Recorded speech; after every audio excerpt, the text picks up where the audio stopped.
या जब 243 पर हम लोग लड़ रहे हैं, कोई फ्री में आकर गठबंधन करता है तो उसका बड़ा स्वागत है। 243 लड़ेंगे, 242 नहीं लड़ेंगे।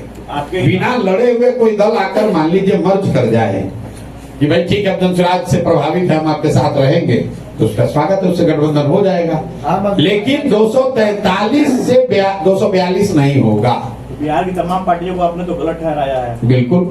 फिर कैसे करना? तो भाई अब 243 के बाद कौन सा सीटवा आप दे रहे हैं? नहीं। तो आप कोई सीट अगर आपके पास प्रपोजल है कि कोई दल बिना सीट लड़े हुए गठबंधन करना चाहता है तो उसको ले लेंगे अपने साथ। तो मतलब जनसुराज में मर्ज होगा जो भी अगर बिल्कुल आपने ठीक समझ लिया कि जनसुराज में मर्ज हो जाइएगा तभी हमारे साथ चल सकते हैं। दूसरा कोई उपाय नहीं है, क्योंकि सीट अभी भी बिहार में 243 ही है।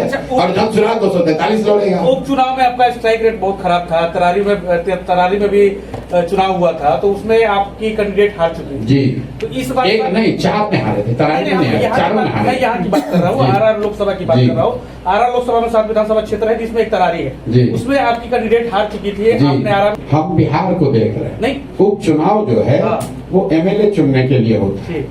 अब जब चुनाव होगा तो बिहार रणनीति जब करिएगा तो क्षेत्र वाइज कीजिएगा। अच्छा, अब एक सवाल जवाब दे दें। आप रणनीति की बात कर रहे हैं तो उपचुनाव उस क्षेत्र के लिए चुनाव था, तरारी के लिए चुनाव था, रामगढ़ के लिए चुनाव था, बिहार के लिए चुनाव नहीं था। अभी हम ये जाकर शाहपुर में नहीं पूछे हैं कि शाहपुर में कौन विधायक होगा।